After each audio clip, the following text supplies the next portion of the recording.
Hey guys, welcome back to the Make Heaven Crowded podcast. We're a faith-based podcast. We talk all things life, faith, and Jesus. My name's Taylor and I'm the host of this podcast. And today we're going to be talking about the story of Joseph. One of the reasons why the story of Joseph is one of my favorites in the Bible is because Joseph was constantly faithfully serving God. It wasn't just this thing that he would do occasionally, but he was fully into it and he was giving his all into serving Christ.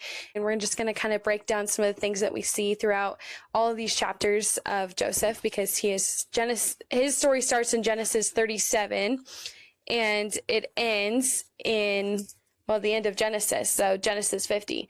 So there's a lot of chapters here, but we're going to kind of just walk through the first couple things that Joseph got to walk through, and we're going to see how Joseph was obedient and faithful through those things. We're starting in Genesis 37, verse 3. Now, Israel loved Joseph more than his other sons, because Joseph was a son born to him in his old age, and made him a long sleeve robe for him. When his brothers saw that his father loved him more than all his brothers, they hated him, and they could not bring themselves to speak peaceably to him. Then Joseph had a dream, and while he told it to his brothers, they hated him even more. He said to them, "Listen to this dream I had. There were binding sheaves of grain in the field. Suddenly my sheaf stood up, and your sheaves gathered around it and bowed down to my sheaf. Are you really going to reign over us?" His brothers asked him. "Are you really going to rule over us?" So they hated him even more because of this dream and what he had said. Then he had another dream, and he told it to his brothers. "Look," he said, "I have another dream, and this time the sun, the moon, and the 11 stars were bowing down to me." And he told his father and his brothers, and his father rebuked him. "What kind of dream is this that you've had?" He said. "Well, I and your mother and your brothers really come and bow down to the ground before you." And his brothers were jealous of him, but his father kept the matter in mind. Then we will see what becomes of his dreams. So Joseph's brothers were really jealous of what was going on and what the dream that God had given Joseph. And Joseph was just telling them the thing that God had told him. Now, we know throughout the story that it takes a long time for those dreams to come to fruition, but Joseph was given this dream when he was 17, and his brothers hated him because he was his father's favorite. And so they decided, we're going to kill him. Like, they saw him coming off in the distance, and they're like, let's kill him. But then we see Reuben says this in verse 21. When Reuben heard this, he tried to save him from them. He said, "Let's not take his life." Reuben also said to them, "Don't shed his blood. Throw him into this pit in the wilderness, but don't lay a hand on him," intending to rescue him from them and return him to his father. When Joseph had came to his brothers, they stripped off Joseph's robe and the long sleeve robe that he had on. Then they took him and threw him into the pit, and the pit was empty without water. Then they sat down to eat a meal, and when they looked up, there was a caravan of Ishmaelites coming from Gilead. Their camels were carrying aromatic gum, balsam, and resin, owing down to Egypt. Judah said to his brothers, "What do we gain if we kill our brother and cover up his blood? Come on, let's sell him to the Ishmaelites and not lay a hand on him, for he is our brother, our own flesh." They literally just sold Joseph to the Ishmaelites. And then they go back and they give a bad report to their father saying that Joseph had died and had been attacked by a wild animal. And then we see that Joseph gets sold into Potiphar's house. This happens in chapter 39. Potiphar was the captain of the guards under Pharaoh. He was in charge of a lot, and he bought Joseph from the Ishmaelites. And so we're going to start in Genesis 39, verse 4. Joseph found favor with his master and became his personal attendant. Potiphar also put him in charge of the household and placed him all that he owned under his authority. From that time, he put him in charge of the whole household and all that he owned. The Lord blessed the Egyptian and the house because of Joseph. The Lord's blessing was on all that he owned in his house and in his fields. He left all that he owned under Joseph's authority, and he did not concern himself with anything except for the food he ate. Now Joseph was well built and handsome. After some time, his master's wife longingly looked at Joseph and said, "Come sleep with me." But he refused. He said to his master's wife, "With me here, my master does not concern himself with anything in the house, and he has put all that he owns under my authority. Now, no one in this house is greater than I am. He has withheld nothing from me except for you, because you are his wife. So how could I do immense evil, and how can I sin against God?" So we're going to stop right there for a second. Joseph has this opportunity, right? Because honestly, I think sometimes if we think of ourselves in that position, we want to think that we would do the same thing as Joseph. But I think if we're really honest with ourselves, it would kind of be the opposite. All of this has happened, so why am I even bothering at this point? Who cares if I'm sinning? I'm just going to walk into the sin and I'm going to fall into this temptation. And yeah, he's not going to notice if I sleep with his wife. And so Joseph was like, I'm not doing this. You know, he's put me in charge of the entire household. He doesn't worry about anything under my care because God has blessed him because of me being here. And so I'm not going to step out of that, and I'm not going to do what I want to do simply because I've had these things happen to me. And so we see in this moment that Joseph has the opportunity to step into this temptation. Instead, we're going to read here in just a second, but instead Joseph flees. And this is probably one of my favorite parts of Joseph's story, because not only was Joseph hated by his brothers, he was then sold into slavery and bought by Potiphar. Those are some very hard things to walk through. And I can't even imagine going through that. And the fact that Joseph remained faithful to God throughout all of that just really blows my mind, because Joseph was just like, you know what? I don't care what's going on. I'm still following God. Even in this, he's like, how could I do this thing against God? And he's like, I'm not doing it. And Joseph truly was wanting to follow God and to faithfully serve God. And that's why Joseph was being blessed, was because Joseph was faithfully and humbly serving God. God put something on our heart. And I think sometimes in today's culture, we're just like, well, it needs to happen. It needs to happen now. And God's like, it's not time yet. You're not ready. You need to walk through these things. And that's exactly what we see throughout Joseph's entire story is, did Joseph get a dream when he was 17 and God told him what he was going to do? Yes. But did God give him that authority right then and there? No. God didn't. Joseph had to walk through things, and God built up his leadership and his character through all of these different things that we're going to read about here in a minute. Obviously, we won't have time to get to the entire book or to the entire 13 chapters of Joseph, but Joseph had to walk through all of these things, and we see that Joseph is faithfully serving God no matter what. It didn't matter the cost. It didn't matter the fact that him saying no to sleeping with Potiphar's wife would mean that he would end up in prison. Joseph was willing to follow God no matter what the cost was. And I think we are lacking that nowadays. I feel like now we'll follow God when it's convenient, and it's not necessarily about the cost anymore, especially in America.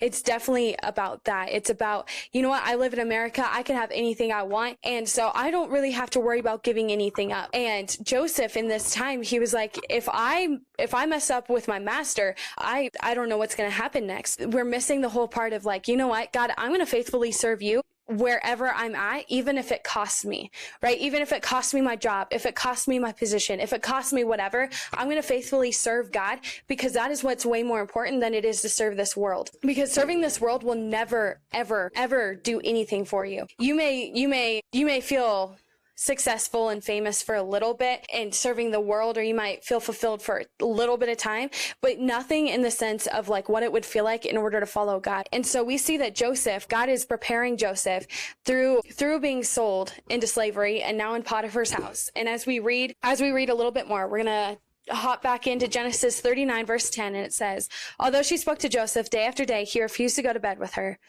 Now one day he went into the house to do his work, and none of the household servants were there.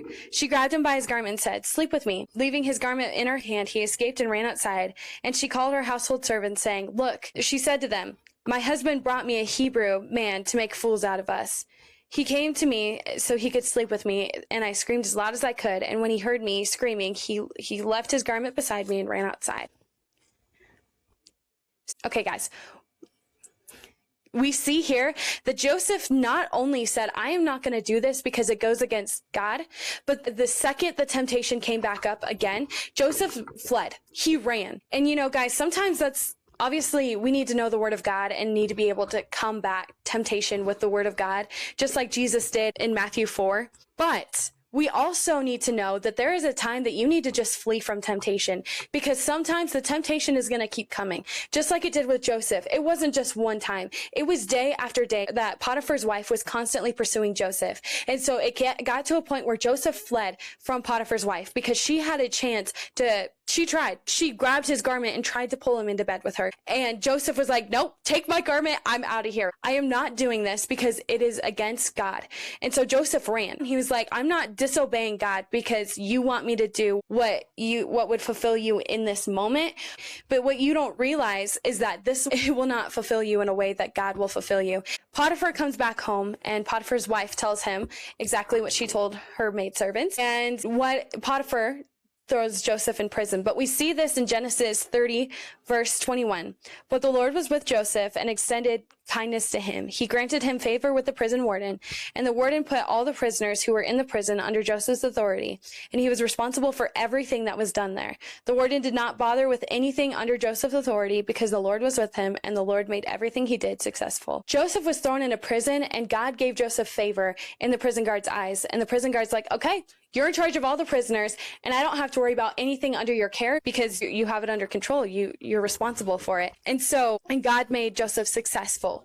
And so far, what we got from Joseph, he got sold into slavery after telling these dreams that God had given him, and his family was not in support of the dreams. His father kept them in mind, but the rest of his family hated him for his dreams. Then we see his brothers hate him and sell him into slavery.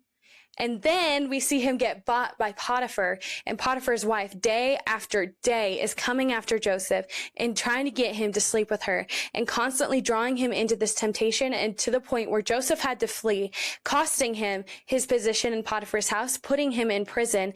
Then God gives Joseph favor in the prison guard's eyes, and Joseph he has all the prisoners under him. And so we see that God is constantly blessing and giving Joseph favor wherever he goes. But we also see something that has always kind of stuck out to me throughout Joseph's story is that God is preparing him for what he has to come. Joseph had those dreams, but God was preparing him ever since he was 17 to lead that out, so he would know how to lead that out. And Joseph interprets the baker and the cupbearer's dreams, and because God had given him the interpretation, Joseph told the cupbearer and the baker, he's like, but when you get out of here, remember me. Please remember me.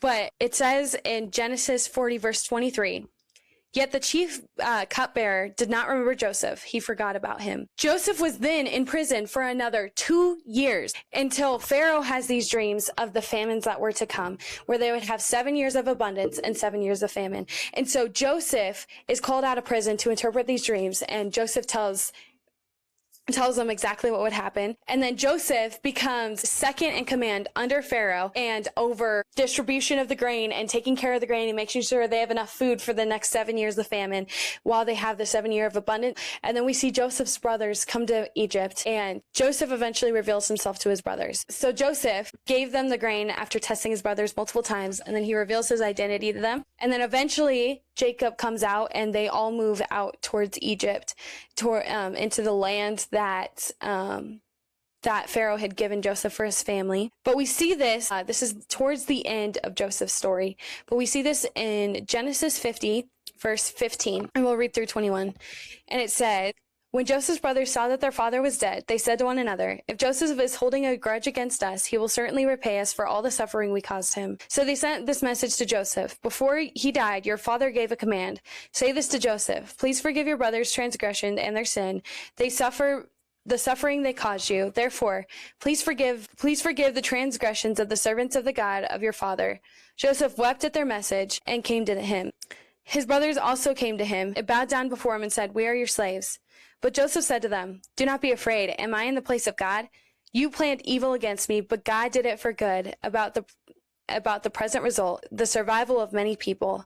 Therefore, do not be afraid. I will take care of you and your children. And he comforted them and spoke kindly to them. Joseph had so many things happen in his life, yet he was still so faithful to God. He trusted God, and Joseph knew that God was in control of everything and that he did not have to worry about anything because God ultimately had his back. And so we see that Joseph, by the end, his brothers they're terrified. They're like, we caused him to suffer. We sold him into slavery. We did this, this, and this. And little did they know that was the plan of God so that he could protect Israel and the people of Israel. And Joseph's response is just, what you meant for evil, God meant for good. And I think sometimes I look at my story, like my testimony, I'm like, man, what people meant for bad, God meant for good.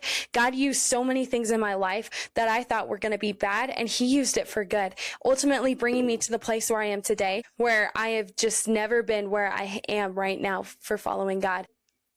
I hope that could be an encouragement to you today, that what people in your life mean for evil, what people, whether it's in the church, because honestly, guys, the church is full of imperfect people, but what people mean for evil, God uses for good. Ultimately, God is the one in control of your story. He's the one who's going to control what's going to happen. And so God is the one in control. And I think sometimes we like to think that we're the ones in control and we're going to make this happen. And God's like, that's not at all what I have for you. And so God is he is the one in control. And through all of the things that Joseph went through with the Potiphar's wife and the prison, God was teaching Joseph how to lead. He ultimately prepared Egypt to be ready for this 7 years of famine after the 7 years of abundance. God used that time in his life to mold him and shape him and create him into the man that he was supposed to be, to live out what God was calling him to do.